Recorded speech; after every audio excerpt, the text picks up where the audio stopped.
So with regards to the hurt, envy and jealousy, they seem to be sort of, those Shakespearean emotions, they seem to be sort of really at the heart of pain.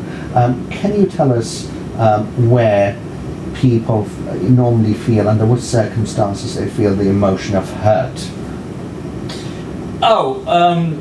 People feel hurt when it's normally when somebody else that they have a psychologically close relationship to has in a sense acted in a way that the person themselves feel that is very undeserved. So it could happen with family, friends, colleagues, so people you know.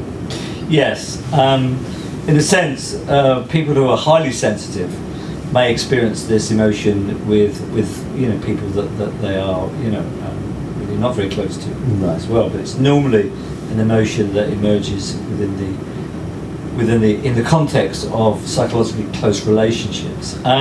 One of the major themes is that a sense that the relationship that I have with you is more important to me than it is to you. So there's this sort of sense of relationship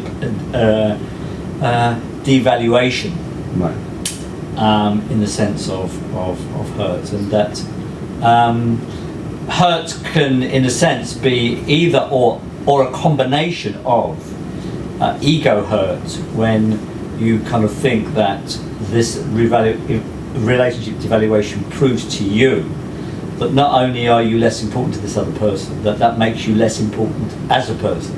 Right. Not just to that person, but in a sense, as a statement. And so that's ego hurt. Now, poor me hurt is where you think that, you focus more that the idea that you really don't deserve this and it really shouldn't be this way. Poor me, it's unfair and it shouldn't happen to me. And this is quite a common emotion that we've all felt that way from time to time. Why is it unhealthy?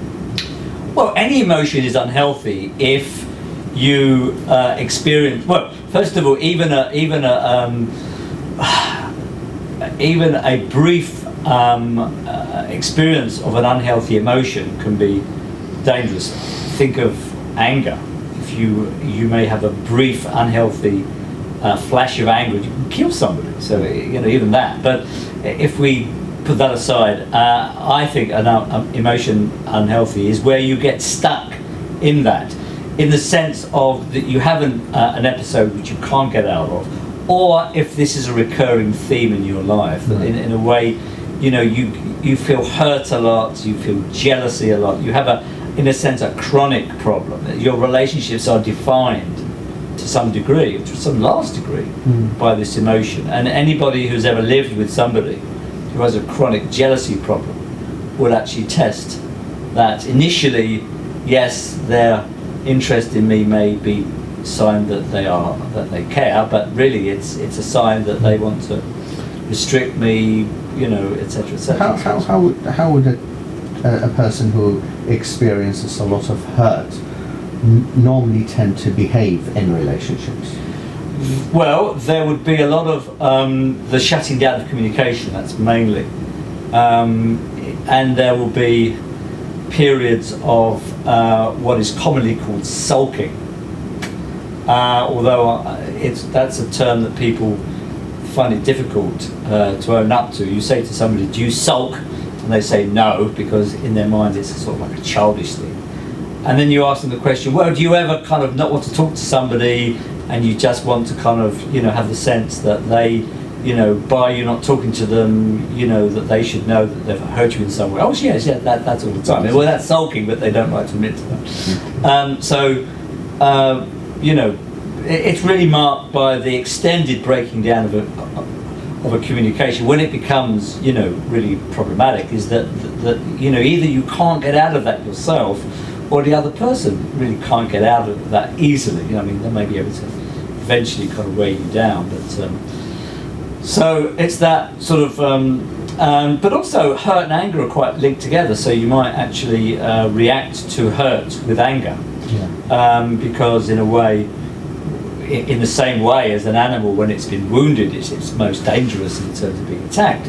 You know, we are, in a sense, also, you know, when we're wounded with hurt, and often people when they say I feel wounded, they mean hurt, or upset, they mean hurt. So whenever somebody says upset, clinically, I'm testing that hypothesis. Yeah, they that do have usually hurt. present together, hurt and anger. Oh yeah, A lot. but yeah, that's right. And it's I'm angry with you because you, in a sense, don't care about me as much as you should, and you've treated me badly, and you know, and there's that hurt and anger. I think what happens is that when the person is angry, they're focused more on the fact that of the badness of the other person. Right. And in a way, that is a kind of a defensive thing, because in a sense, if you say to somebody, would you rather feel angry or hurt? They will often say, I'd rather feel angry. Yeah. Unless they have a particular sort of injunctions about feeling angry, but they would often feel that, because it's more, you feel less vulnerable when you're angry. Yes. You feel hurt. Yeah. You feel very vulnerable to another person Yeah. when you feel hurt. Yeah. And sometimes people confuse envy and jealousy. Can you just briefly explain the difference between these two emotions? Right. I mean, this is a, you know, my wife tells me I'm fighting a losing battle here, because people often, well, very frequently use the word jealousy when they mean envy. Now, it doesn't happen quite often the other way around. Right. So, and in a sense, if you think about emotions of having colours, we talk about being green with envy, and we talk about the green-eyed monster, which is jealousy. So green somehow kind of represents Both of them. not in the sense of energy saving, because actually with these emotions you use a lot of personal emotional energy up, as a matter of fact. But with the way I see jealousy and envy, that envy is about an emotion that you experience when somebody else has got something that you want but don't have. That could be a person, it could be a thing, it could be some sort of possession that they've got. And when it's problematic, it's marked by a sense of wanting to equalise things. You either want to take it away from the other person if you can't get it, or you believe you have to get it. Yeah. Healthy envy is about a sense of really honestly admitting that, you know, that you would like something, and you may go about it if it's really in your interest, or you actually don't want to take it away from somebody. In effect, you feel kind of, in a sense, pleased for them, genuinely pleased for them. Yeah. Now, quite often people say they feel they generally pleased for their friends who've got these things when they're privately quite envious. So I think envy is one of the most difficult emotions to own up to for human beings, because we're not supposed to have such feelings. Particularly with our friends, we are supposed to feel pleased for them. So I would imagine some people feel guilty as a consequence of feeling envy. More ashamed, I think. More ashamed. More ashamed than guilty. If they see it as a moral failing, then they will feel guilty. But the sense of shame is about that I'm supposed to have these feelings of being pleased, and I'm really, the reality is I've fallen very short, and I feel really, if I'm honestly, I really want to kind of... And that's why you wouldn't own up to it. Yeah, ashamed. Publicly. Yeah, that's right. So Melanie Klein, the psychoanalyst, wrote a lot about sort of envy, but it really is not been very well studied, I think. People very rarely come to therapy with a calling card and says, I'm envious. They'll say I'm anxious, I'm depressed. Yeah. They may even say, oh, you know, they might say, well, I've been told I have a bad temper, and they'll come and say, well, I recognise I'm jealous. But people very rarely come and actually say, I have an envy problem, help me, you know. But it does often crop up in clinical practice. In some of your books, you make a distinction between healthy jealousy and unhealthy jealousy, and sometimes you describe describe it as concern for one's relationship. Yeah. Can you elaborate a little Well, bit? you know, one of the things that kind of mars the whole field of counselling and psychotherapy is, I think, that we don't have good agreed words for what is a negative emotion that is healthy for us. Yeah. And therefore we either put them on a continuum and think that strong representations of these emotions are unhealthy and moderate to weak ones are healthy.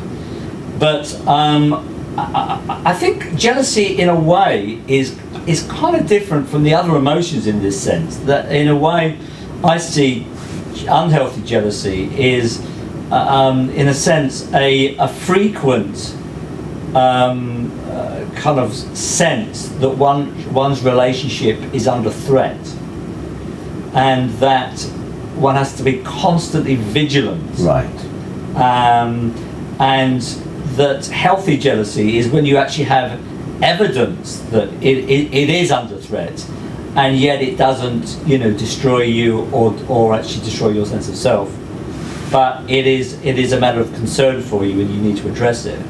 But with that concern for one's relationship, or healthy jealousy, if you like to use that term, there is not sense of constant sense that you need to be vigilant because the threat is ever present. Yeah.